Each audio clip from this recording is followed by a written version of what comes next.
गेले अनेक वर्ष आम्ही इथेच विसर्जन करतो आणि सर्वांना धोका आहे. कधीही गाड्या येतात आणि आम्हाला थांबावं लागतं आणि 10 वेळा बघावं लागतं. याच्यापेक्षा ज्या साईडला रेल्वेची जागा आहे जर तिथे कोणी पुढाकार घेतला तर त्या जागेत आपण एक तलाव बनवू शकतो आणि जेणेकरून या साईडला यायची गरज लागणार नाही आपल्याला. महानगरपालिकेकडे आपल्याला कृत्रिम तलावाची सुविधा दिली नाही का? ही आपली लक्ष्मीबागच्या इथे आहे, पण सर्वजण आता पारंपरिक इथे पहिल्यापासून करतो आम्ही, म्हणून आम्ही इकडेच विसर्जन करतो. रूल ओलांडताना आपल्याला काय त्रास जाणवतो?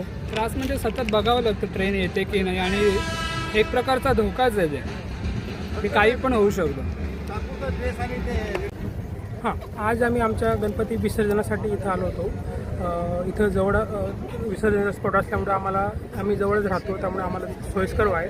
परंतु आम्हाला हे रेल्वे पट्टी क्रॉस करून इकडे यावं लागतं, त्यामुळे जीवाला धोका असतो, कारण लहान मुलंसोबत असतात, फॅमिली असते.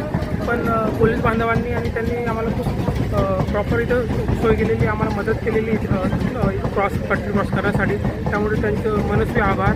पण सरकारने पण इथं एखादा ब्रिज जर बनवला की लोकांना इकडे येण्यासाठी विसर्जनासाठी तर खूप मदत होईल. धन्यवाद.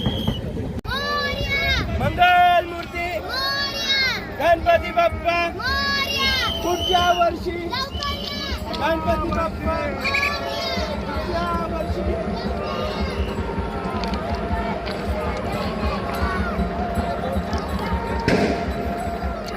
कडू बोल वृत्तवाहिनी, सत्याचा कडवट आवाज.